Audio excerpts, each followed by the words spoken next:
Lucky, vous avez dit oui. Tu as entendu l'appel. Tu as pleuré devant Dieu. Tu as dit « Me voici, Seigneur ». Tu as ressenti cette flamme dans ta poitrine, cette certitude que ta vie n'est pas ordinaire, que tu es ici pour quelque chose de plus grand que ce que le monde peut voir. Vous avez dit oui. Mais ce matin, vous vous êtes réveillé avec la même question qui vous hante depuis des semaines, voire des mois. Et maintenant, quelle est la prochaine étape? Vous n'avez pas perdu la foi. Vous n'avez pas renié votre vocation. Mais vous voilà au milieu de votre vie et vous ne savez pas vraiment par où commencer. Cette vidéo est pour vous, exactement pour vous. Ce message ne s'adresse pas à ceux qui se demandent encore s'ils ont été choisis. Non, vous le savez déjà. Cette vidéo est pour ceux qui ont dit oui et qui attendent maintenant que le ciel leur révèle le chemin à suivre. Restez jusqu'au bout. Ce que vous allez entendre changera votre vision de cette saison. Avant de commencer, si vous n'êtes pas encore abonné à cette chaîne, c'est le moment. Cliquez sur le bouton s'abonner et activez les notifications, car les messages qui y sont diffusés ne sont pas des contenus ordinaires, ce sont des messages clairs et concrets destinés à nos élus. Si cette introduction a déjà retenu votre attention, n'hésitez pas à la liker. Cela m'encourage à continuer de transmettre ces messages à ceux qui en ont besoin. Et écoutez attentivement, car c'est important. Tout au long de mon parcours, j'ai recueilli des révélations qui ont profondément transformé ma vision de ma mission, de mes luttes et de mon but. Plutôt que de les garder pour moi, j'ai décidé de les rassembler dans 4 guides spirituels, car je suis convaincu que ceux qui suivent cette chaîne ont besoin d'y avoir accès. Le premier s'appelle le combat spirituel contre les élus, pour comprendre pourquoi votre vie a été ciblée et comment vous positionner avec autorité face à cela. Le deuxième est la guerre spirituelle entre le plaisir et la mission, pour ceux qui ont le sentiment que quelque chose les empêche encore d'accéder à ce que Dieu a préparé pour eux. Le troisième est éveil spirituel, le guide ultime pour les élus, pour celles et ceux qui ressentent déjà cet appel, mais qui ne savent pas encore comment le suivre avec clarté et force. Et le quatrième est le 50 prières puissantes pour les élus de Dieu.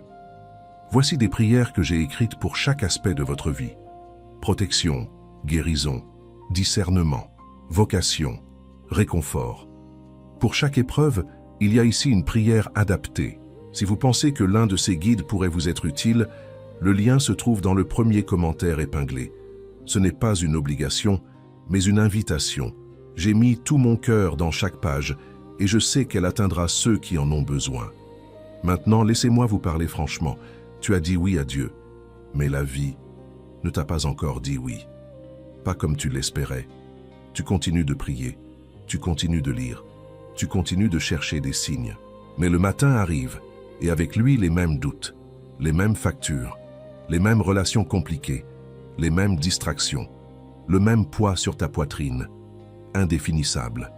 Vous savez que quelque chose a changé en vous. Vous le sentez. Votre regard est plus profond. Votre esprit est plus sensible que jamais. Vous n'êtes plus la même personne qu'avant d'avoir dit oui, mais dehors, tout semble identique. Et c'est douloureux. Parce que vous espériez que ce oui changerait tout, que des portes s'ouvriraient, que la clarté émergerait, que votre entourage comprendrait, que les ressources arriveraient, que la mission deviendrait limpide.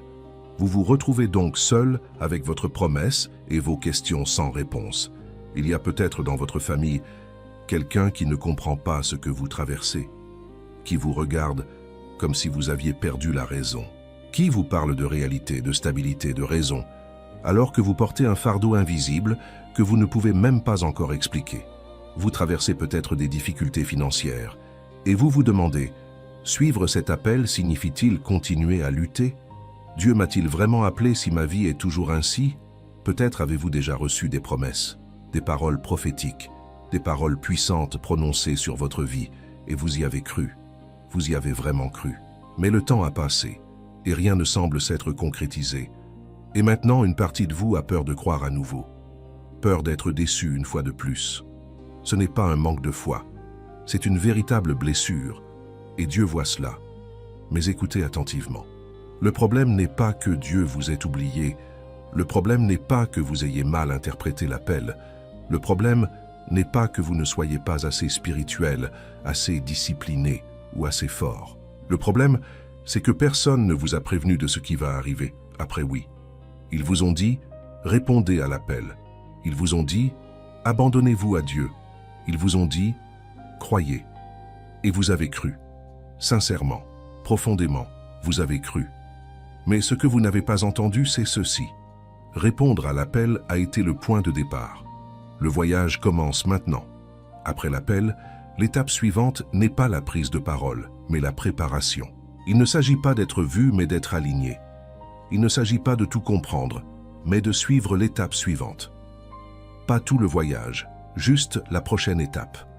Et c'est là que beaucoup d'élus se perdent. Ils attendent d'avoir tous les éléments en main avant d'agir. Ils attendent une confirmation définitive avant d'entreprendre la moindre action. Ils attendent que tout soit clair avant de faire le premier pas. Et pendant ce temps, ils se retrouvent paralysés. Ils s'épuisent. Le doute s'installe. Mais Dieu ne donne pas de cartes, il donne des étapes. Aujourd'hui, je vais vous parler de 6 portes, 6 étapes concrètes pour transformer votre oui en action. Non pas d'un seul coup, ni d'une révolution instantanée, mais par une obéissance simple, quotidienne et durable. Restez avec moi. La suite est importante. La première porte est peut-être la plus difficile à entendre. Vous cherchez un nouveau signe, une nouvelle confirmation, une nouvelle parole prophétique. Vous souhaitez que les cieux vous parlent à nouveau, que la voie à suivre soit encore plus claire, que la prochaine étape devienne évidente. Mais permettez-moi de vous poser une question directe. Quelle est la dernière chose simple que Dieu vous a demandé de faire et que vous n'avez toujours pas faite? Il ne s'agit pas d'une grande mission, ni d'une vocation monumentale, juste quelque chose de simple, de concret. Peut-être vous a-t-il dit de pardonner à quelqu'un, de mettre fin à une relation épuisante, de vous lever plus tôt pour prier, de terminer ce que vous aviez abandonné, de vous éloigner d'une distraction familière, de franchir enfin le pas que vous repoussez depuis des semaines. Vous n'avez pas besoin d'une nouvelle plaque d'immatriculation si vous n'avez pas encore obéi au dernier ordre. Car Dieu est fidèle. Il parle, il guide, mais il ne multiplie pas les instructions pour ceux qui n'ont pas encore agi conformément à la première. Retournez à la dernière commande. C'est là que votre voyage recommence. Vous avez dit oui. Maintenant, allez-vous-en. La deuxième porte, c'est le discernement. Car toutes les distractions ne semblent pas être des péchés. C'est là le piège. On reconnaît facilement ce qui est manifestement mal, mais ce qui vous épuise vraiment à ce stade de votre vie, ce sont les choses qui semblent innocentes. Encore une conversation, une série que vous regardez pour vous détendre, un lien sentimental avec le passé auquel vous revenez par nostalgie, des heures perdues devant un écran sans s'en rendre compte, la peur déguisée en prudence, le confort déguisé en sagesse. Ces épreuves ne vous détruisent pas d'un seul coup, elles vous rongent petit à petit. Elles absorbent l'énergie que Dieu voulait que vous investissiez dans votre préparation. Il ne s'agit pas d'une accusation, mais d'une invitation au discernement.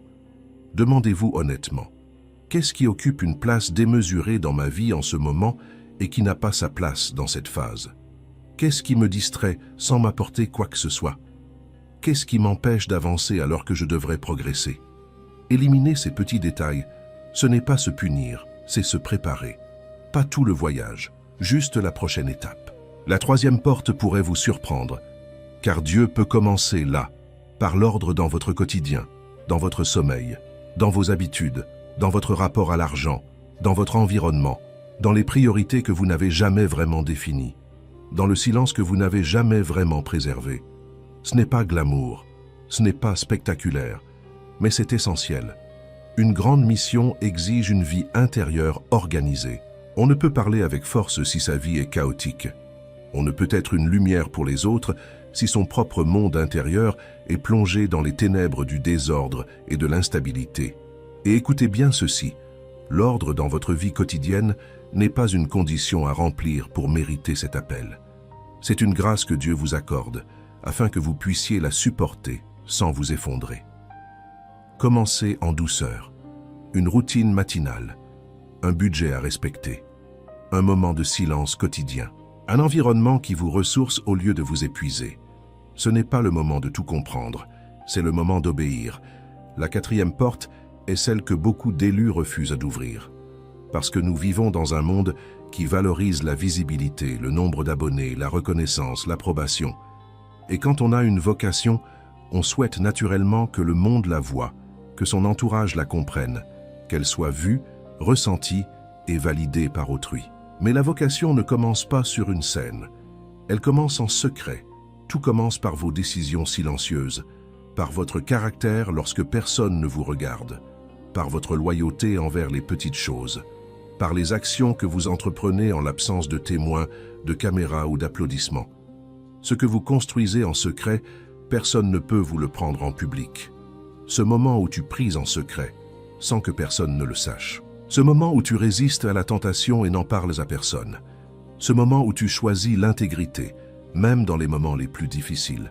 Ce moment où tu avances sans avoir besoin de validation. C'est là que réside le charme. Tu as dit oui. Maintenant marche, même dans l'ombre.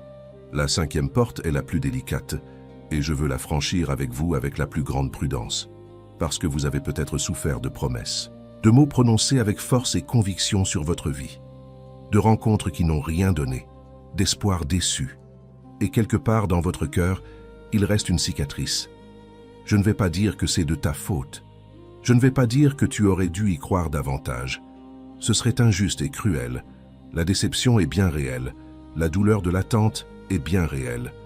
Le silence de Dieu en certains moments est l'une des épreuves les plus difficiles qu'un élu puisse affronter. Mais voici ce dont je suis sûr. Arriver en retard ne signifie pas abandonner. Le silence n'est pas l'absence. Attendre n'est pas une erreur. Et la saison qui paraît la plus longue est souvent celle qui forge le caractère le plus profond. Ce que Dieu construit en vous pendant cette période d'attente, c'est ce que vous offrirez aux autres. Il n'est pas nécessaire de forcer la confiance. Il n'est pas nécessaire de faire semblant que tout va bien quand ce n'est pas le cas. Mais vous pouvez faire une chose. Protégez votre cœur. Gardez la porte ouverte. Ne laissez pas la déception d'hier vous empêcher d'envisager l'avenir. Guérir est aussi une forme d'obéissance. La 6e porte est celle qui change tout. Parce que le oui que vous avez dit à Dieu était réel, profond, sincère. Mais un oui émotionnel, aussi puissant soit-il, ne suffit pas à forger un destin. Ce oui doit se transformer en action, quotidienne, constante, même imparfaite. Pas tout le voyage, juste la prochaine étape. Tu n'as pas à porter tout ton destin sur tes épaules aujourd'hui. Tu n'as pas besoin de tout résoudre. Tu n'as pas besoin de tout comprendre. Tu n'as pas besoin de tout voir. Dieu ne vous demande pas de porter tout le fardeau de votre destin aujourd'hui. Il vous demande seulement d'obéir à la prochaine étape. Un pas aujourd'hui, un demain, un après-demain. C'est ainsi que se forgent les grands destins. Non pas dans un élan d'énergie spectaculaire, mais dans une loyauté humble, discrète et persévérante. Transformez votre oui en routine, en discipline, en choix quotidien, en simple obéissance. C'est là que le lien devient réel. Et maintenant, je dois vous dire quelque chose avec affection, mais fermeté, car beaucoup de gens préfèrent ne pas entendre cette partie. Pourtant, c'est peut-être la chose la plus importante que vous recevrez aujourd'hui. Vous ne pouvez pas continuer à demander la prochaine étape si vous la refusez vous-même. Relisez ceci dans votre cœur. Vous ne pouvez pas continuer à demander la prochaine étape si vous la refusez vous-même. Combien de fois avez-vous prié pour obtenir des éclaircissements, alors que vous saviez déjà ce que Dieu vous demandait? Combien de fois avez-vous cherché une nouvelle confirmation, alors que la précédente n'avait pas encore produit d'obéissance dans votre vie? Combien de fois avez-vous souhaité entendre une nouvelle parole, parce que la précédente vous demandait de faire quelque chose de difficile? Ceci n'est pas une condamnation. Ceci n'est pas un jugement. C'est une invitation à revenir à l'harmonie, car Dieu est patient, infiniment patient. Mais sa patience n'est pas une permission de rester immobile. C'est une grâce qui vous donne le courage d'avancer. Il y a quelque chose que vous savez déjà faire, quelque chose que vous savez déjà abandonner, quelque chose que vous savez déjà entreprendre. Et depuis quelque temps, vous attendez, sans savoir quoi. Une plus grande certitude, un signe plus clair, une peur qui s'estompe. Mais voici la vérité que tous ceux qui ont emprunté ce chemin avant vous ont appris un jour. La peur ne disparaît pas tant que vous n'avez pas agi. Elle disparaît au fur et à mesure que vous agissez. L'obéissance précède la lucidité. toujours. Alors aujourd'hui, je vous invite à prendre une décision. Pas une décision grandiose ou spectaculaire, une décision simple, concrète. La prochaine étape, juste la prochaine étape. Vous avez dit oui, maintenant allez-vous-en. Avant de poursuivre, si ce message fait écho à ce que vous vivez en ce moment, prenez 2 secondes pour l'aimer. Ce simple geste permettra à ce message d'atteindre les personnes qui en ont le plus besoin aujourd'hui. Et n'hésitez pas à laisser un commentaire. Je marche, juste ces 2 mots, pour affirmer quelque chose sur votre vie à travers ce geste. J'ai lu tous les commentaires. Vous n'êtes pas seul, dans cette phase. Et maintenant, laissez-moi vous montrer ce qui change lorsque vous passez à l'étape suivante. Pas dans 6 mois, pas quand tout sera parfait, dès que vous commencerez. Maintenant, la confusion commence à s'estomper. Non pas parce que toutes les réponses arrivent d'un coup, mais parce que l'obéissance apporte la clarté. Lorsque vous avancez dans la direction que Dieu vous indique, même d'un seul pas, votre esprit s'affine. Le brouillard commence à se dissiper. La paix revient. Non pas la paix de ceux qui n'ont plus de problème, mais la paix de ceux qui savent qu'ils marchent avec Dieu. Cette paix est différente. Elle est profonde, elle est stable, elle ne dépend pas des circonstances. Les distractions perdent de leur emprise. Car lorsque vous êtes en harmonie avec vous-même, lorsque vous suivez votre vocation, ce qui vous freinait semble moins attrayant. Votre esprit s'aiguise, votre discernement s'affine. Vous commencez à voir clairement ce qui vous appartient et ce qui ne vous appartient pas à ce stade de votre vie. Tu cesses de chercher la validation partout, car quelque chose en toi s'apaise. Tu n'as plus besoin que tout le monde te comprenne. Tu n'as plus besoin de l'approbation de ceux qui ne voient même pas ce que tu portes. Tu marches avec une confiance intérieure qui ne vient pas de toi, mais de celui qui t'a appelé. Votre quotidien commence à s'organiser. Pas de façon spectaculaire ni soudaine, mais progressivement, des opportunités s'offrent à vous. Les rencontres prennent tout leur sens. Les ressources apparaissent au moment opportun. L'obéissance n'est pas précédée par les moyens mis à disposition, elle en découle. Et surtout, la vocation cesse d'être un fardeau. Elle devient un chemin. Votre fatigue se transforme. Ce n'est plus l'épuisement de celui qui tourne en rond, mais la saine fatigue de celui qui avance. Vous commencez à suivre le chemin que vous étiez destiné à emprunter. Et ça change tout. Ce n'est pas le moment de tout comprendre. C'est le moment d'obéir. Maintenant, si vous êtes prêts je vous invite à prier avec moi. Posez votre main sur votre poitrine. Fermez les yeux si vous le pouvez et répétez ces mots du fond du cœur. D'accord, j'ai répondu à l'appel. Tu le sais, tu l'as entendu. Et aujourd'hui, je reviens devant toi non pour te demander un autre signe, mais pour te demander de m'enseigner la prochaine étape. Cela m'apporte une clarté que je ne peux trouver par moi-même. Cela me montre ce que vous m'avez déjà demandé et que je n'ai pas encore fait. Cela me donne le courage d'obéir même si je ne vois pas encore tout le chemin. Libère-moi des distractions qui m'épuisent en ce moment. Que ma vision s'apaise, mon cœur s'éclaircisse et que mes priorités reflètent ta volonté et non mes peurs. Guéris la blessure de la déception en moi. Je ne veux pas porter le poids de promesses qui arrivent trop tard, comme si elles étaient une condamnation. Je choisis de garder la porte de la confiance ouverte. Je choisis de croire que tu es fidèle, même quand je ne comprends pas encore. Donne-moi la discipline de transformer mon « oui » en une marche quotidienne. Non pas dans la quête de la perfection, ni dans celle de la performance, mais dans une fidélité simple, humble et persévérante. Un pas aujourd'hui, un demain, et un autre après-demain. Je ne veux plus chercher l'approbation des hommes. Je veux marcher vers toi, en secret, en silence, en harmonie avec toi. Que mon caractère se forge à l'abri des regards, afin que ma mission soit inébranlable aux yeux de tous. Je te fais confiance pour le temps, pour les ressources, pour les portes. Je ne demande pas à voir la carte entière.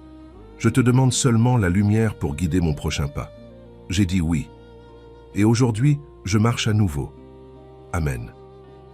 Si cette prière a touché votre cœur, si vous sentez que ce message vous était destiné, je veux que vous fassiez une chose maintenant. Écrivez dans les commentaires « J'ai dit oui, maintenant je marche ». Il ne s'agit pas d'un simple commentaire, mais d'une déclaration. Vous affirmez publiquement votre foi devant Dieu et devant ceux qui partagent ce chemin avec vous. Ce faisant, vous rejoignez une communauté d'élus qui ont décidé de ne pas stagner. Abonnez-vous à cette chaîne si vous souhaitez continuer à recevoir des conseils pour la prochaine étape de votre vocation.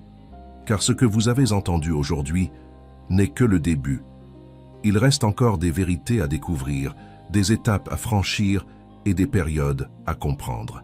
Et pour ceux qui ont été sélectionnés et qui souhaitent aller encore plus loin, souvenez-vous, 4 livres puissants, 12 matériaux sacrés, des bonus inédits sur cette chaîne.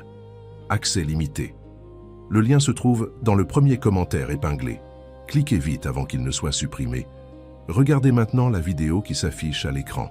Elle a été spécialement choisie pour vous, pour la suite de ce que vous venez de recevoir. Ne la manquez pas, tu as dit oui. Maintenant, marche. Un pas. Juste un dernier pas.